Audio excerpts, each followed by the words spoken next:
Olá pessoal, continuando as nossas leituras, eu vou continuar hoje Bergson, Evolução Criadora. Eu tinha lido a introdução e agora eu vou ler uma parte do capítulo 1. Capítulo 1, da evolução da vida, mecanismo e finalidade. A existência da qual estamos mais certos e que melhor conhecemos é incontestavelmente a nossa, pois de todos os outros objetos temos noção que podem ser julgadas exteriores e superficiais, ao passo que nos perdemos a nós mesmos internamente, profundamente. O que constatamos então? Qual é, nesse caso privilegiado, o sentido preciso da palavra existir, entre aspas? Relembremos aqui, em duas palavras, as conclusões de um trabalho anterior. Constato, de início, que eu passo de um estado para o outro, tenho calor ou tenho frio, estou alegre, estou triste, trabalho ou não faço nada, olho aquilo que me cerca ou penso em outra coisa. Sensação, sentimentos, volição, representações, eis as modificações entre as quais minha existência se reparte e que a colorem sucessivamente. Mudo, portanto, incessantemente, mas isso é dizer pouco, muito pouco. A mudança é bem mais radical do que se poderia pensar à primeira vista. Com efeito, falo de cada um dos meus estados como se ele formasse um bloco. Digo que mudo, é verdade, mas a mudança parece-me residir na passagem de um estado ao estado seguinte, com relação a cada estado, tomado e separado. Quero dizer que permanece o mesmo durante todo o tempo em que ocorre. No entanto, um leve esforço de atenção revelar-me-ia que não há afecção, não há representação, não há volição, que não se modifique a todo instante. Caso o estado de alma cessasse de variar, sua duração deixaria de fluir.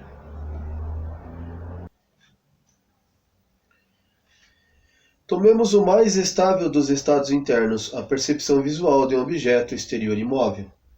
Por mais que um objeto permaneça o mesmo, por mais que eu olhe o do mesmo lado, pelo mesmo ângulo, sob a mesma luz, a visão que dele tem, nem por isso é menos diferente daquela que acabo de ter, quando mais não vejo pelo fato de estar agora, um instante mais velha. Minha memória está aí, empurrando algo desse passado para dentro do presente. Estado de alma, avançando pela estrada do tempo, infla-se continuamente com a duração, que ele vai juntando, por assim dizer. Faz bola de neve comigo mesmo. Com mais forte razão, isso se dá com o estado mais profundamente interiores, sensações, afetos, desejos, etc., que não corresponde com uma simples percepção visual a um objeto exterior invariável, mas é cômodo não prestar atenção a essa mudança ininterrupta e só notá-la quando se torna insuficientemente grande para imprimir uma nova atitude ao corpo, uma direção nova à atenção. Nesse momento preciso, descobrimos que mudamos de estado. A verdade é que mudamos incessantemente. E o que próprio estado já é mudança. E que equivale a dizer que não há diferença essencial entre passar de um estado a outro e persistir no mesmo estado. Seu estado que permanece o mesmo, entre aspas, é o mais variado do que se crê. De modo inverso, a passagem de um estado a outro se merece mais do que se imagina a um estado que se prolonga. A transição é contínua. mas precisamente porque fechamos os olhos e incessante variação de cada estado psicológico, somos forçados, quando a variação se tornou tão considerável, que se impõe a nossa atenção, a falar como se um novo estado se houvesse justaposto ao precedente. Com relação a este, supomos que permanece invariável por sua vez, assim por diante. Indefinidamente, a aparente descontinuidade da vida psicológica prende-se, portanto, ao fato de que nossa atenção se fixa nela por uma série de atos descontínuos. Ali onde há apenas um suave declive, cremos perceber, ao seguinte, a linha quebrada de nossos atos de atenção, os degraus de uma escada. É verdade que nossa vida psicológica é cheia de imprevistos, mil incidentes surgem, que parecem destoar daquilo que os precede e não se vincular àquilo que os segue. Mas a descontinuidade com que parece destaca-se sobre a continuidade de um fundo no qual se desdenham, ao qual devem os próprios intervalos que os separam. São os símbolos retumbando de longe em longe da sinfonia.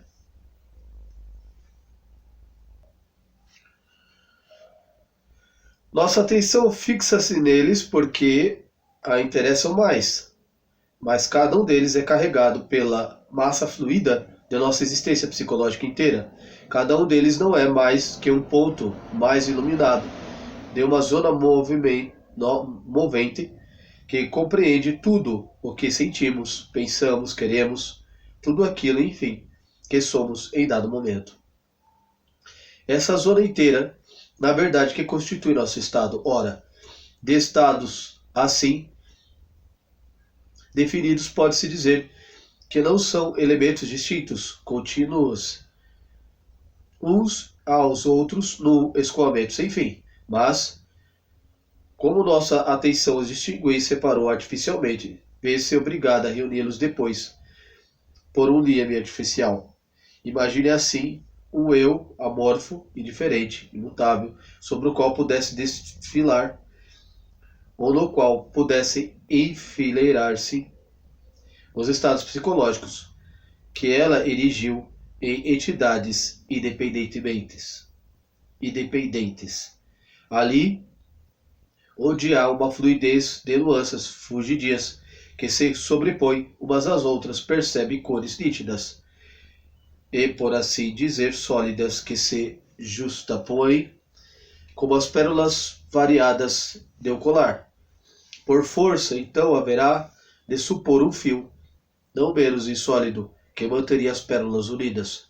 Mas, se esse substrato incolor é incessantemente colorido por aquilo que recobre para nós em sua indeterminação, será como se não existisse. Ora, justamente percebemos apenas o colorido, isto é, estados psicológicos.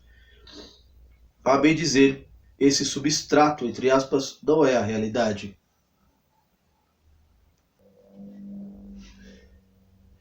Trata-se, para nossa consciência, de um mero signo destinado a lembrá-la incessantemente do caráter artificial da operação pela qual a atenção justapõe um estado a um estado ali, onde há uma continuidade que se desenrola. A nossa existência fosse composta de estados separados, cuja síntese tivesse de ser feita por um eu, entre aspas, impassível, não haveria duração para nós, pois um eu que não muda, não dura, e um estado psicológico que permanece idêntico a si enquanto não é substituído pelo estado seguinte, tampouco dura. Assim sendo, podemos aliar à vontade esses estados uns ao lado dos outros sobre o eu, entre aspas, que o sustenta. Esse sólido enfileiramento no sólido, esse sólido enfileirados no sólido nunca resultarão da duração que flui. A verdade é que obtemos assim uma imitação artificial da vida interior,